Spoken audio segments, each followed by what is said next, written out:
성경책 구약 1208페이지에 있습니다.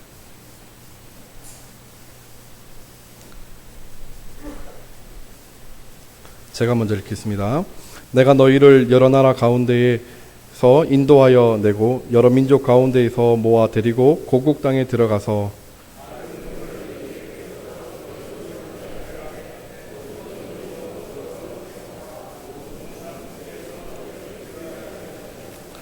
또 새 영을 너희 속에 두고 새 마음을 너희에게 주되 너희 육신에서 굳은 마음을 제거하고 부드러운 마음을 줄 것이며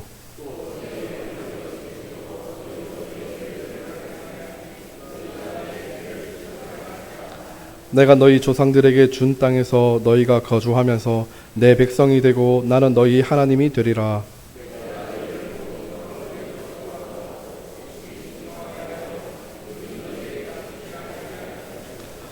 또 나무의 열매와 밭의 소산을 풍성하게 하여 너희가 다시는 기근의 욕을 여러 나라에게 당하지 아니하게 하리니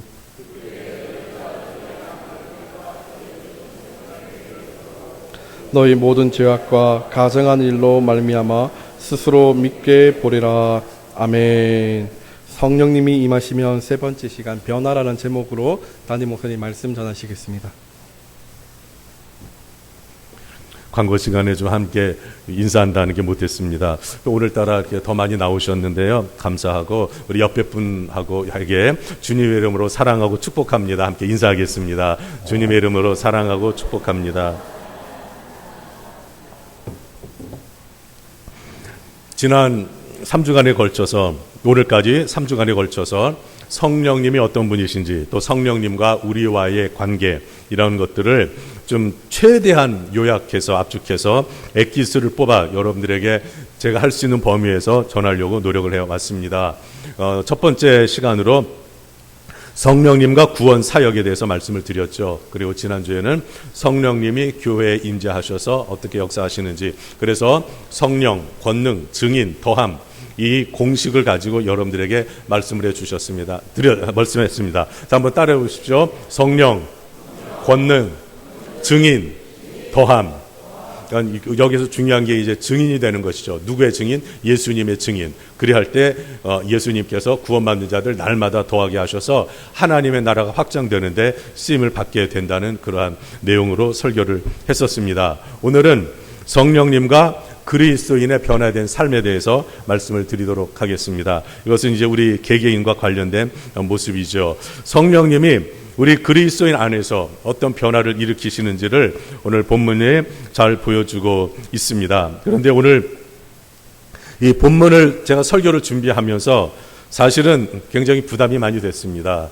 이 말씀의 이 변화와 관련된 부분에 있어서 제가 가장 취약한 부분이 되기 때문에 그렇습니다. 그래서 말씀을 준비하는 내내 고민도 많이 했고 참 이 설교를 어떻게 해야 되나 그렇게 생각을 했습니다. 이제 그 이유가 그 뒤에 나오겠는데요. 참 부담스러운 마음을 가지고 오늘 강단에 선 것 분명합니다. 아무튼 이 말씀을 통해 저를 비롯해서 우리 모두가 다 말씀을 통해 변화되는 그러한 복된 그러한 시간이 될 것을 기대하면서 함께 말씀을 나누도록 하겠습니다. 오늘 본문의 배경을 잘 보여주는 그런 내용이 24절에 나와 있습니다. 내가 너희를 여러 나라 가운데서 인도하여 내고 여러 민족 가운데서 모아 데리고 고국 땅에 들어가서, 자, 지금 고국 땅에 들어가서 이 말은 뭐냐면은 이스라엘 백성들이 하나님 앞에서 우상 숭배를 하고 너무나 죄를 많이 지었습니다. 하나님께서 그들을 바로 세우기 위해서 하나님이 3번에 걸쳐 징계를 하셨습니다. 그 징계가 신 바벨론, 그러니까 구 바벨론이 있는데 신 바벨론을 세우셔서 하나님께서 특별히 느부갓네살 왕을 세우셔가지고 이스라엘을 3번에 걸쳐서 징계를 하십니다. 거의 10년 단위로 하십니다. 그런데 첫 번째는 주전 605년에 다니엘 선지자가 끌려갈 때, 그때 이제 느부갓네살이 1차로 침공을 해왔고, 그 다음에 10년여 뒤인 주전 597년에 느부갓네살이 2차 침입을 해왔습니다. 이때에 포로로 끌려간 사람이 에스겔 선지자입니다. 에스겔. 그리고 3차 때가 주전 586년인데 이때에 예레미야 선지자가 하나님 말씀 선포했고 끌려가는 도중에 하나님께서 예레미야 선지자는 다시 고국으로 돌아가게 합니다. 포로에서 가다가 풀려나서 고국에 오게 됩니다. 자, 이러한 세 차례 과정을 거쳐 가는데 참 놀라운 역사가 일어납니다. 오늘 그래서 24절에 보면은 하나님께서 너희들이 지금 포로지에 와 있는데 여기에서 너희 민족 나라로 고국 땅으로 다시 내가 돌아가게 할 것이다. 돌아가게 할 것이다. 이 말씀을 하시면서 포로지에서 놀라운 일이 일어날 것을 이미 예언을 했습니다마는 다시 한번 이사야도 예언을 했어요. 포로지에서 놀라운 은혜가 임할 것이다. 그 은혜가 뭐냐면은 영적으로 부흥의 역사가 일어날 것이라는 거예요. 여러분 이거 너무 역설적이지 않습니까? 자기 나라에 있을 때에 부흥이 돼야 되는데 성전이 있는 예루살렘에서 부흥의 불길이 타올라야 되는데 도리어 이 포로 잡혀가서 민족적으로 개인적으로 어려움을 당하고 있는 그 상황에서 부흥의 역사가 일어난다는 거예요. 실제로 이사야 선지자나 이 선지자들이 예언한 대로요. 이들이 포로로 가서 그곳에서 어떤 역사가 일어났느냐면은 부흥의 첫 번째 단계인 회개 운동이 일어났습니다. 가서 보니까 자기네들이 얼마나 잘못했는지 그걸 깨닫기 시작한 거예요. 그래서 이들이 돌아가면 고국 땅에 돌아가면 어떤 일이 일어나느냐. 이미 이들이 이제 25절 말씀에 보면은 맑은 물을 너에게 뿌려서 정결하게 한다. 그러니까 모든 더러운 것에서와 또 우상 숭배에서 너희를 정결하게 한다. 라는 이 패망의 원인, 하나님이 이스라엘 백성들을 징계해야 할 수밖에 없었던 그 원인이 어디 있었느냐 하면은 더러운 죄와 우상 숭배에 있었다는 것입니다. 여러분 하나님이 가장 싫어하시는 것 우상 숭배입니다. 십계명 첫 번째, 나 외에는 다른 신을 두지 말라. 하나님이 유일하신 신이라는 거예요. 그러면서 두 번째 계명이 뭐예요? 우상을 숭배하지 말라는 거예요. 하나님이 유일하신 분인데 그 외에 신이 있을 수 없다는 것이죠. 그런데 이스라엘 백성들은 그 땅에 토속 종교인 바알, 아세라 등등 해가지고요 우상을 많이 숭배했습니다. 하나님이 참 속상하셨죠. 근데 결국 그들은 돌아오지 않다가 포로지에 가서 하나님의 징계를 받고 그들이 영적으로 순결해지는 역사가 일어나기 시작을 했습니다. 그래서 민족이 영적으로 회복되는 그러한 일이 일어나고 있습니다. 참 지금도 그렇습니다. 어떤 때는요 평안할 때보다 우리가 어려울 때 영적으로 살아나는 경우가 있습니다. 깨닫지 못하다가 하나님께서 우리를 징계하시고 또 우리를 잠시 어려움을 주시면 그때 가서 우리의 잘못을 보고 회개하고 하나님을 멀리했던 마음이 하나님께로 가까이 나오고 말씀을 온전히 가까이 하지 못했던 사람이 이제 말씀을 가까이 하고 예배를 소홀히 하고 자기 마음대로 했던 사람들이 어려움을 당하니까 예배자로 나오고 그동안에 그렇게 농땡이 치다가 이제는 하나님께 기도하려고 하고 헌신하려고 하고 언제 어려운 때에 이러한 영적인 변화가 일어나기도 합니다. 사실이지 않습니까? 이런 것처럼 바로 이스라엘 백성들도 포로지에 가서 그것도 먼 길입니다. 걸어서 정말 이게 포승줄에 매여서 그렇게 가서 그곳에서 깨닫게 된 것이죠. 자, 그런데 어떻게 변화가 일어났느냐? 25절 맑은 물을 너희에게 뿌려서 너희로 정결하게 하되 여기서 정결하게가 두 번 나옵니다. 정결하게 한다. 자, 26절에 보면 다 같이 시작. 또 새 영을 너희 속에 두고 새 마음을 너희에게 주되 너희 육신에서 굳은 마음을 제거하고 부드러운 마음을 줄 것이며. 자, 여기 보면은 27절까지 세 단계에 걸칩니다. 첫 번째는 맑은 물로 뿌린다. 정결하게 한다. 그다음 두 번째는 너희에게 새 영을 부어 너희들 속에 있는 굳은 마음을 제거하고 부드러운 마음을 너에게 줄 것이다. 그다음 세 번째는 뭐냐면은 이제 영을 두었는데 그 영이 우리 속에 계속 머무르시면서 하나님의 말씀을 지키게 한다. 27절. 자, 이 세 단계입니다. 자, 우리가 이 말씀은 이스라엘 백성들에게도 적용이 되는데 이 말씀이 신약 시대에 와서 그대로 성취가 됩니다. 그래서 맑은 물로 뿌려서 너희를 정결하게 한다. 이것은요, 예수님이 십자가에서 물가피를 다 쏟으시고 죽으심으로 말미암아 그 예수님을 영접한 사람에게는 그 피가 우리의 속에 있는 모든 더러운 것들을 다 우상 숭배하는 것들을 다 씻겨 내려서 정결하게 한다는 이러한 놀라운 그 성취가 예수님을 통해 이루어진 것입니다. 그래서 우리들이 예수님을 영접하고 그리고 예수님의 이름으로 회개하면 예수님께서 우리를 늘 정결하게 하셔서 하나님의 은혜 보좌 앞으로 나아가는 길을 늘 열어주고 계신 것입니다. 그 다음에 새 영을 너희 속에 둔다. 이것은 뭐 우리가 금방 알 수가 있죠. 뭐예요? 성령 강림입니다. 성령 강림. 그러니까 예수님이 우리를 정결하게 하시고 그 다음에 이제 예수님이 승천하셨잖아요. 그러고 난 다음에 약속하신 대로 우리에게 성령을 부어주셨습니다. 보내주셨습니다. 이 성령, 예수님을 믿으면 성령님이 우리 안에 임하셔서 우리에게 어떻게 역사하시느냐면 새 마음을 준다는 거예요. 새 마음을. 그러니까 새 마음이라면 헌 마음이 있다는 것이죠. 헌 마음. 헌 마음이 싹 빠져나가고 새 마음을 주신다. 그리고 좀 더 설명하면은 굳은 마음, 우리 속에 있는 굳은 마음을 제거하고 부드러운 마음으로 바꿔준다. 이것을 한마디로 말하면 우리를 변화시킨다는 말입니다. 변화. 그러니까 성령님이 우리 가운데 임재하시면 우리는 변화된다 이 말이에요. 변화된다. 제가 고민하는 게 이 부분입니다. 변화돼야 되는데 굳은 마음이 부드러워져야 되는데 이게 잘 안 돼요. 원래 가지고 있는 성품 기질 이거 바뀌는 게 정말 어려운 일입니다. 이것 때문에 괴로운 겁니다. 여러분 굳은 마음이 뭐냐면 히브리서 3장에서는요. 굳은 마음을 완고한 마음이라고 했어요. 완고한 마음. 완고한 마음은 완고함이란 융통성이 없이 올곧고 고집이 세다는 거예요. 어떻게 보면요.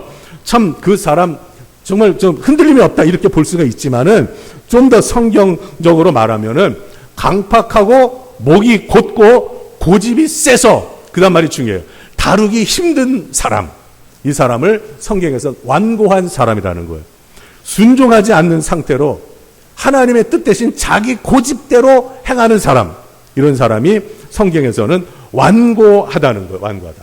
그러면서 히브리서 3장에서 굳은 마음, 완고한 마음을 가진 그런 것을 네 가지로 말하는데 첫 번째는 하나님을 시험하고 거역하는 거예요. 하나님의 능력을 시험하고 말씀을 시험하고 그렇습니다. 두 번째는 불신합니다. 하나님의 약속을 불신하고 하나님의 능력을 불신하고 말씀을 불신합니다. 이것을 악한 마음이라고 해요. 그 다음에 죄를 범합니다. 이것이 완고한 마음이고 그 다음에 결정적으로 하나님의 말씀의 뜻에 불순종합니다. 불순종해요. 이러한 것을 완고한 마음, 고집이 세서 영적으로 다루기가 힘들고 순종하지 않아 하나님도 어떻게 할 수 없는 사람. 이 사람이 완고한 사람, 굳은 사람이다 이 말이에요. 굳은 사람. 이스라엘 백성들이 광야에서 40년 동안 이렇게 살았어요. 굳은 마음으로. 그래서 히브리서 3장에서는 이들의 그 굳은 마음을 이렇게 구체적으로 표현을 했는데 이러한 모습이 왕정시대를 거쳐서 그들이 정말 그 하나님께서 은혜를 주심에도 불구하고 하나님을 멀리하면서 이렇게 완고한 마음을 가져 결국은 멸망에 이르를 수밖에 없는 그러한 안타까운 현실에 봉착을 하게 된 것입니다. 하나님께서 이제 이스라엘 백성들에게 포로, 바벨론의 느부갓네살 왕이 괴롭히고 있고 이들은 포로가 돼서 끌려와 있고 이런 가운데서 회복될 수 있는 길을 열어주시는 거예요. 그것이 뭐냐면 너희들에게 새 영이 임해야 되는데 이 영이 임해서 너희들에게 굳은 마음에서 부드러운 마음으로 바뀌어져야 된다. 이렇게 해답을 제시하고 있는 것입니다. 여러분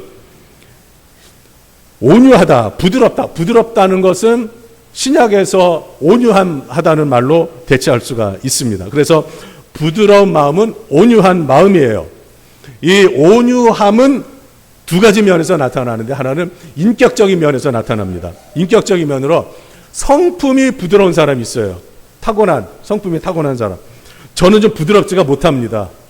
그래서 좀 집사람한테 식구들한테 좀 미안할 때가 많은데 젊었을 때 더군다나 더 그랬습니다. 혈기가 왕성했기 때문에 혈기가 왕성해서 참 이게 분노를 잘했습니다. 분노. 그러니까 부드럽지 않은 사람은요, 자기가 의롭다고 여기기 때문에 분노를 잘합니다. 분노를. 그리고 판단을 잘합니다. 그리고 막 성질을 막 내고 막 급하고 막 그렇습니다. 이게 인격적인 면에서 성품적으로 이러한 사람들이 있죠. 근데 제가 보니까 아무리 착하다고 하는 사람도 보면은 그 성격이요, 분노하는 마음이 있어요. 제가 보니까 다 그렇더라고요. 그러니까 사실 제가 그렇게 말하지만은 우리 모두 다 보면은 우리 속에는 그러한 성품들이 없지 않아 있습니다. 그 다음에 인격적인 면에서 말입니다. 말을 해도 좀 부드럽게 잘하면 좋은데 좀 깐죽거리면서 상대방을 찌르듯이 자극하면서 좀 아주 명령적으로 막 이렇게 좀 아주 신경질적으로 막 그냥 톤을 높여서 막 짜증나게 만드는 그런 그 말이 있지 않습니까? 자녀들에게 밥 먹으라고 그럴 때 얘야 가서 밥 먹어 이러면은 자녀들도 알았어 엄마 할 텐데, 야 뭐하고 이제까지 밥도 안 먹고 있어? 빨리 와서 밥 처먹어 이래봐요. 그러면 얘네들이 뭐라 그러겠습니까? 그냥 그때부터 입맛이 딱 떨어지는 거예요. 그러니까 밥 안 먹고 가는 거지. 뭐 학교 가고 뭐 출근하고 그러는 거죠. 그러니까 아침에는요, 여러분 좀 힘들더라도 자녀들에게 또 배우자에게 신경질적으로 말하지 말고 그 신경질 나도 참고 피곤해도 참고 좋은 말로 좀 해줘야 하루가 상쾌한 거예요. 하루가. 그래요, 안 그래요? 다들 여러분이나 저나 지은 죄가 많아서 답을 못하고 있어요, 지금. 아무튼 말도 그렇고 매너도 그렇습니다. 정말 부드러운 사람, 온유한 사람은 상대방을 배려할 줄 아는 그런 매너가 있습니다. 얼굴에 웃음이 있고, 제가 지금 억지로 웃는 거예요. 웃음도 있고 편안함도 있고, 이렇게 인격적으로 성령님이 임하시면 인격적으로 변화가 일어납니다. 변화가 일어나요. 그 다음에 두 번째로 변화가 일어나야 되는데 영적인 면입니다. 영적인 면에서 이것은 무슨 말이냐면 하나님을 향해 부드러운 마음이 생긴다는 거예요. 부드러운 마음. 이 면은 두 가지, 소극적인 면에서 일단은 하나님을 향해 어떠한 상황에도 원망과 불평과 시비를 하지 않는다는 거예요. 시비는 뭐냐면 따지고 드는 거예요. 하나님이 저한테 해준 게 뭐가 있습니까? 하나님 왜 저한테 기도하라 하십니까? 하나님 왜 주일 성수하라고 하십니까? 하나님 왜 저한테 헌신하라고 하십니까? 하나님 왜 저보고 주일날 저도 집에서 밥도 제대로 안 해 먹는데 주방 봉사하라고 하십니까? 시비조로 하나님께 따지는 거예요. 따지는 거예요. 원망한 불평합니다. 근데 이러한 마음을 갖지 않는 것, 이게 1차적으로 하나님을 향해 부드러운 마음을 갖고 있다는 겁니다. 그 다음에 적극적인 면이 있어요. 이 부분은 뭐냐면 하나님께 전적으로 순종하고 감사하는 마음을 가지고 있는 상태, 이것이 바로 영적으로 부드럽고 온유한 것을 말합니다. 여러분, 온유가 뭐냐? 예수님의 마태복음 5장 5절에서 온유한 자는 복이 있나니 그들이 땅을 기업으로 받을 것이며 라고 말씀을 했거든요. 근데 여기에서 온유라고 하는 헬라어의 의미는 길들인다는 의미예요. 길들인다. 뭘 길들이느냐? 야생마가 있습니다.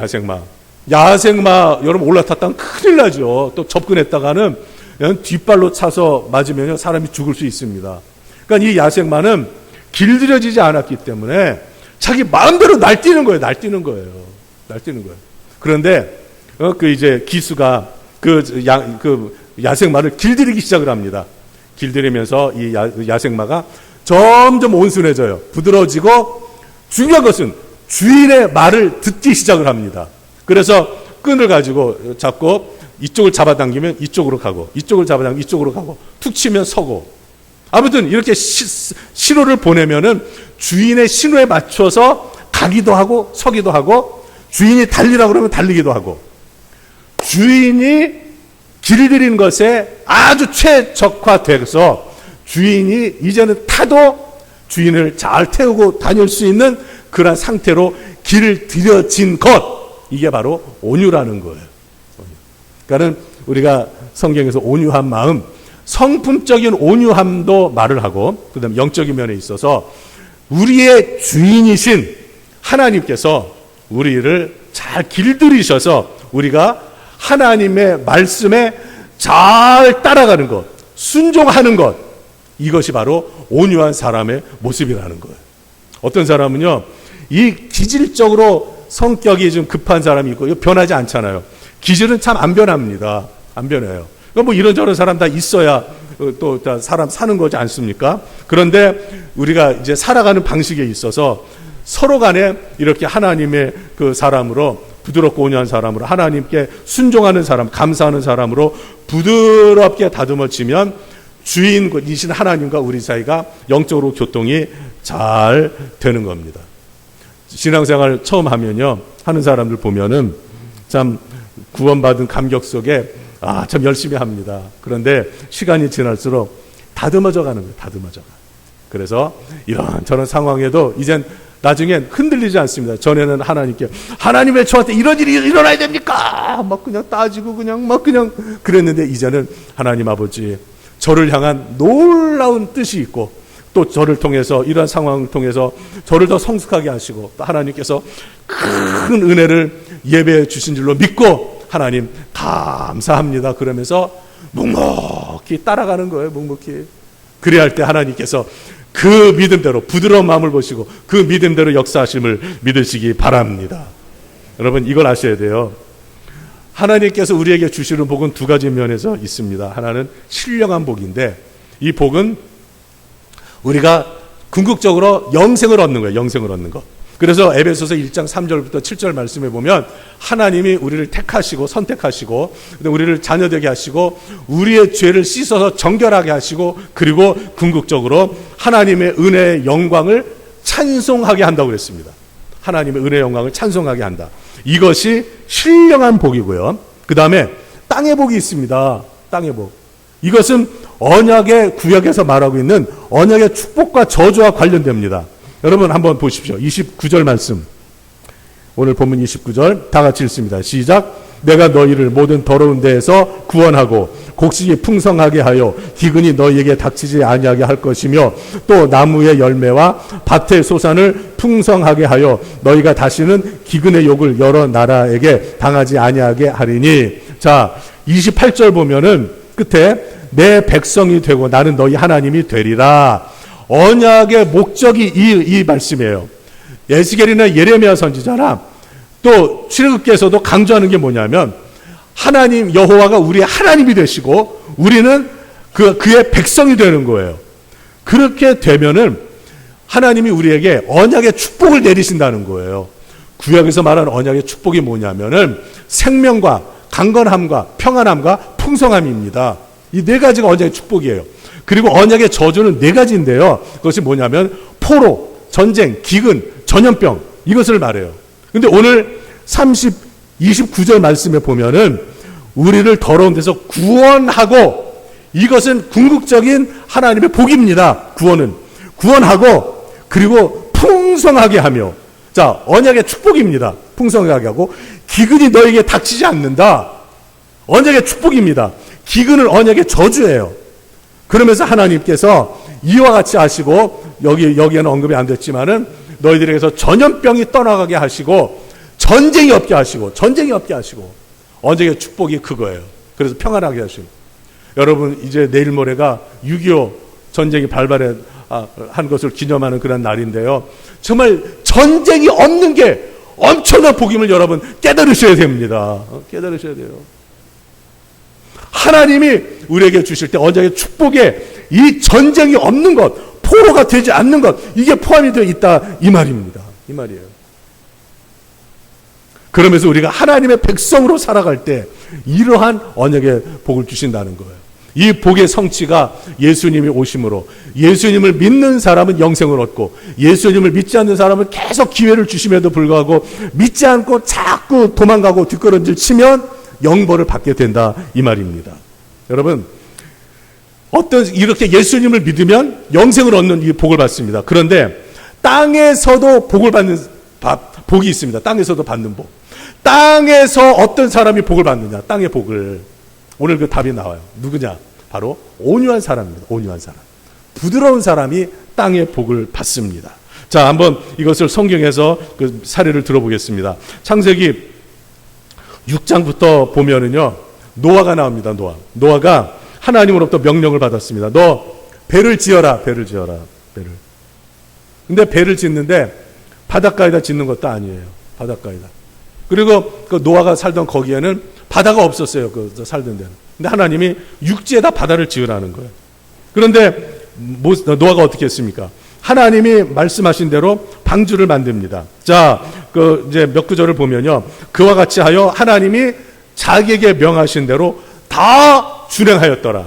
이 말씀이 4번에 걸쳐서 나옵니다. 하나님이 명령하신 대로 다 준행했다. 자, 그러면서 이 배를 만드는데 노아의 순종을 저는 이렇게 표현을 합니다. 파괴적 순종이라고. 파괴적 순종. 무슨 말이냐면 노아는 자기의 생각을 파괴시키고 순종을 했어요. 당시 그 노아의 방주의 사이즈가 규모가 어떻게 되느냐 하면은 길이가 135m. 그 다음에 이 너비가 22.5m. 높이가 13.5m. 계산하면 이렇습니다. 성경에 나온 거 계산하면. 이것을 그러면 오늘날의 배로는 몇 톤이나 될까? 전문가가 이것을 한번 해봤더니 43,000톤급의 배라는 거예요. 여러분 저 인천항에 한번 가셔서 한번 큰 배를 보십시오. 43,000톤급이면요 어마어마합니다. 이것을 만약에 우리 보고 나무로만 지어라, 혼자서 지어라, 식구들하고 데리고 지어라 할 수 있겠습니까? 그때 당시에 이 배는, 이런 사이즈의 배는 상상조차 못할 사이즈입니다. 자기의 생각으로는 도저히 이해가 안 가는 거예요. 생각으로. 근데 자기의 생각을 파괴시켜버립니다. 깨뜨려버리고 하나님의 말씀에 순종한 거예요. 순종한 거예요. 그 다음에 이성을 파괴시켰습니다. 그럼 비가 내려서 온 지면을 덮어서 이렇게 심판한다는 것은 생각할 수 없는 겁니다. 인간의 이성으로는 이해가 도저히 안 되는 겁니다. 안 되는 거예요. 그 다음에 상식을 파괴했습니다. 뭐라고 그랬어요? 40주야를, 그러니까 40일 동안 밤낮으로 비가 와서 다 쓸어버리겠다는 겁니다. 여러분 40일 동안 밤낮으로 비 온 적이 있습니까? 없잖아요. 그러니까 이건 우리가 상식적으로 이해가 안 되는 거예요. 근데 노아는 자신의 생각과 이성과 상식을 파괴하고 하나님께 순종했습니다. 여러분 이게 쉬운 일이 아닙니다. 어떻게 되었습니까? 노아는 그 자기 식구들과 같이 다 포함해서 8명이 들어갔어요. 하나님께서 이제 배를 지어라. 그대로 짓는 거예요. 사람들이 조롱하고 그래도. 지었어요. 하나님께서 이제 각종 짐승들 다 배 안으로 들여라. 모세는 뭐 아직 비도 안 오고 그런데 이제 들여보낸 거예요.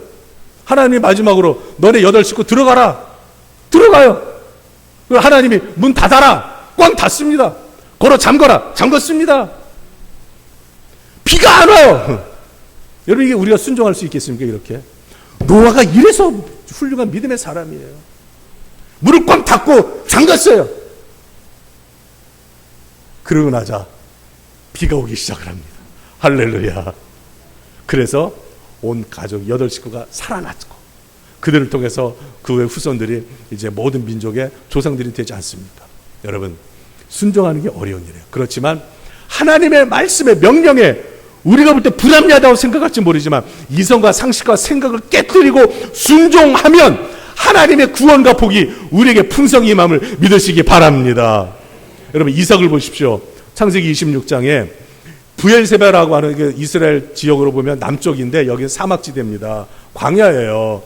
근데 여기에서 부엘세바에 사는데 기근이 들어가지고 양식이 떨어진 거예요. 그러니까 이 이삭이 자기 식구들하고 종들하고 뭐 가축들 다 먹여 살리기 위해서 2차 계획을 세웁니다. 첫째 계획은 뭐냐면 부엘세바를 떠나 좀 북쪽으로 올라가는 거예요. 그랄이라는 지역인데 블레셋 지역입니다. 여기에 아마도 양식이 있다는 걸 들었겠죠. 여기로 간 거예요. 여기로 가서 양식을 구하고자. 근데 갔어요. 1차 계획대로 갔는데 가서 보니까 양식이 없는 거예요. 여기도. 양식이 없어요. 이제 계획한 게 판단이 잘못된 거죠. 그러니까 2차 계획을 시도해야 되지 않겠습니까? 그래서 양식을 구하기 위해서 계획한 대로 애굽으로 내려가고자 합니다. 그러니까 애굽은 좀 머니까 기왕이면 그 근처에서 양식을 구하려다 안 되니까 어쩔 수 없이 애굽으로 가겠다는 거예요. 그런데 하나님께서 이삭에게 말씀하십니다. 이삭아, 한번 들어보세요. 이삭아, 애굽으로 내려가지 말고 내가 네게 지시하는 땅에 거주해라. 그 땅이 그 흉년이 들어 양식이 없는 그 땅입니다. 가나안 땅. 그러면서 이 땅에 거류하면 내가 너와 함께 있어 복을 주고, 기근이 시대지만은 너와 함께 한다. 너에게 복을 준다. 그리고 너와 너 자손에게 줄 것이며 아브라함에게 맹세한 대로 천하 만민에게 복이 될 것이다. 그러니 이 땅을 떠나지 말고 기근이 있지만 이 땅에 머물러라. 참고 좀 머물러 봐라. 말씀을 하셨어요. 근데 그 다음 구절 세 단어가 나오는데 이 단어가 기가 막히게 중요한 거예요. 뭐라고 했냐면은 이삭이 그랄에 거주하였더니, 무슨 말입니까? 자기가 그랄에서 양식을 얻지 못하니까 애굽으로 내려가려고 했는데 하나님의 말씀을 순종해서 그들가 내려가지 않고 그랄에 머무른 거예요. 양식이 없는 곳에 머무른 겁니다. 여러분, 왜 성경에서 이삭을 온유한 사람이라고 말합니까? 구약에서. 그리고 왜 이삭이 땅의 복을 그렇게 받았습니까? 바로 온유하기 때문에 그래요. 즉 하나님의 말씀에 온전히 순종했기 때문에 그런 것입니다. 자, 창세기 26장 12절에 보니까 어떤 순종의 결과가 어떠했느냐. 이삭이 그 땅에서 농사하여 그 해에 100배나 얻었고 여호와께서 복을 주심으로 그 사람이 창대하고 왕성하여 마침내 거부가 되었다. 이렇게 말씀을 나오고 있습니다. 하나님께 어려울 때에 순종을 했습니다. 여러분 혹시 어려움이 있는 분이 있습니까? 인간적으로 해결할 방법이 없어 정말 전전긍긍하고 있습니까? 하나님의 임재의 장소인 이곳에서 하나님의 말씀에 순종하여 하나님의 도움을 구하며 하나님 앞에 엎드려 기도하면서 이 자리에 머물러 말씀의 약속을 붙들고 머물러 있을 때에 하나님께서 다 해결해 주실 줄로 믿으시기를 주님의 이름으로 축원합니다. 저는 여러분들이 말씀에 순종해서 이 부드러운 마음으로 받아들여서 정말 축복의 사람들이 다 되기를 간절히 바라는 마음입니다. 이삭이 우물을 팠어요. 파는 것마다 뺏어갑니다. 다 양보합니다. 다 양보해요. 양보하고 브엘세바로 내려가 버렸어요. 아유, 그냥 귀찮다. 싸우기 싫다. 부딪히기 싫다. 우물 다 포기하고 내려갔습니다. 브엘세바. 그랬는데 그렇게 우물 가지고 장난치고 괴롭히고 빼앗고 그랬던 사람들이 이삭을 찾아왔어요. 찾아와가지고 하는 말이 뭐냐면 하나님이 너와 함께 하심을 우리가 보았다. 그리고 너는 하나님께 복을 받은 사람이다. 이렇게 말을 했어요. 그들이 봤습니다. 시기할 정도로 하나님이 그들에게 복을 주셨습니다. 우리의 자녀들을 위해서 기도할 때에 하나님, 남들이 시기할 정도로 복을 주십시오. 여러분 따라해 보십시오. 하나님, 남들이 시기할 정도로 은광교회에 우리 자녀들에게 우리의 산업에 복을 주시옵소서. 여러분 이 기도도 하시기 바랍니다. 이삭이 그렇게 했어요. 하나님께 순종했어요. 어려울 때, 기근의 때에 하나님이 역사하셨어요. 여러분 우리 교회가 100배의 결실을 맺는다. 어마어마한 거예요.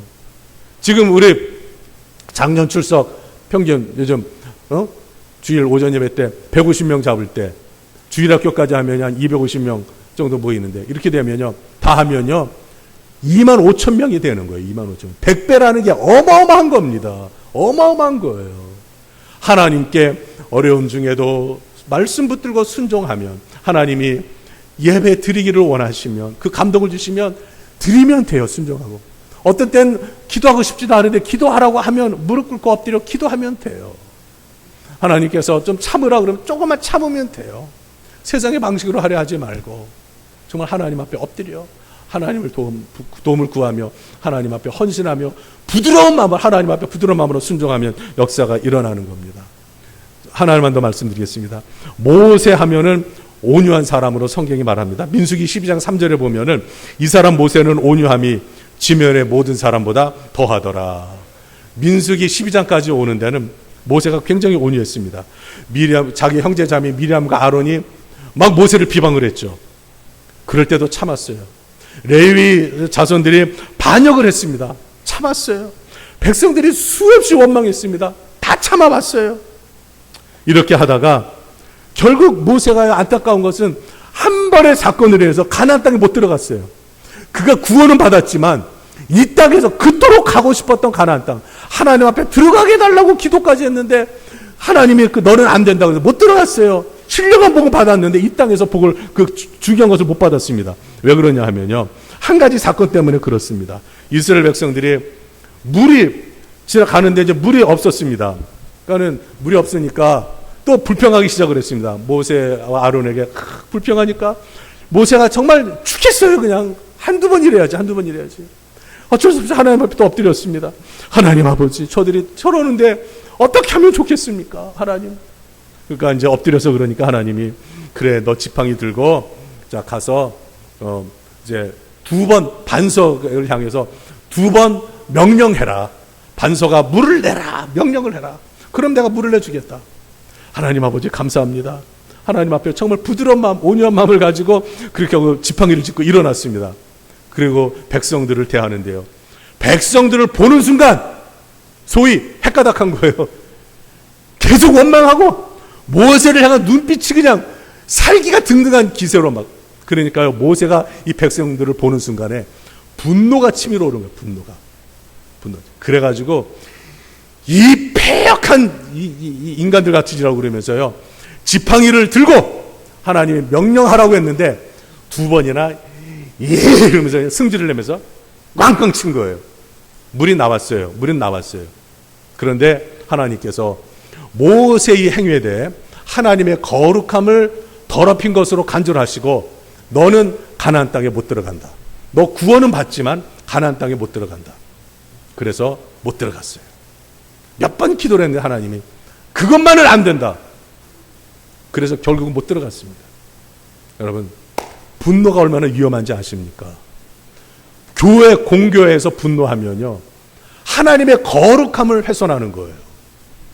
여러분, 어떻습니까? 제가 이 분노를 잘하는 사람인데 다짐하는 게 있습니다. 여러분, 우리가 하나님 앞에서 좀 끝까지 좀 부드러운 성품을 갖게 해달라고, 인내하게 참게 해달라고 기도하면서 나아갈 때에 하나님께서 이 땅에서도 우리에게 복이 있게 하심을 믿으시고 서로 부드러운 마음을 갖고 나아가기를 간절히 바랍니다. 예수님이 말씀하셨습니다. 마태복음 11장 29절에서 나는 마음이 온유하고 겸손하니 나의 멍에를 메고 내게로 와서 배워라. 예수님의 마음을 배우라는 거예요. 예수님의 마음을 우리 속에 좀 채우라는 거예요. 온유한 마음, 하나님께 100% 순종한 예수님을 좀 그 마음으로 채우라는 거예요. 예수님 하나님 앞에 겸손하셨던 것처럼 우리도 좀 겸손하게 그런 마음을 가지고 좀 배워서 채우라는 거예요. 여러분, 그리하면은 우리 마음이 쉼을 얻는다. 우리 마음이 복잡해지고 강팍해지고 분노로 채워지고 그게 아니라 우리의 마음이 평안해지고 그러므로 그 안에서 하나님의 복이 우리 속에 충만히 임하게 된다, 이 말입니다. 사랑하는 성도님들이요, 굳은 마음, 완악한 마음을 제하고 성령님이 우리에게 부어주시는 새 마음, 부드러운 마음을 가지고 예수님을 따라가면서 하늘의 복도 누리고 땅의 복도 누리는 저와 여러분 되기를 주님의 이름으로 축원합니다. 하나님 아버지, 저희의 강팍함과 굳은 마음과 정말 돌같이 딱딱한 마음을 오늘 성령님께서 임재하여 주셔서 새로운 마음, 부드러운 마음으로 변화시켜 주시옵소서. 그래서 우리가 정말 영적으로 변화가 되어서 하나님의 말씀에 전적으로 순종하고 하나님께 감사하며 어려움 중에도 우리 하나님의 약속을 붙들고 하나님께 예배자로, 하나님을 부지런히 찾는 기도자로, 또 헌신자로, 사명자로 온전히 나아가는 하나님의 거룩한 백성들 되게 하여 주시옵소서. 예수님의 이름으로 간절히 기도드립니다. 아멘. 아멘.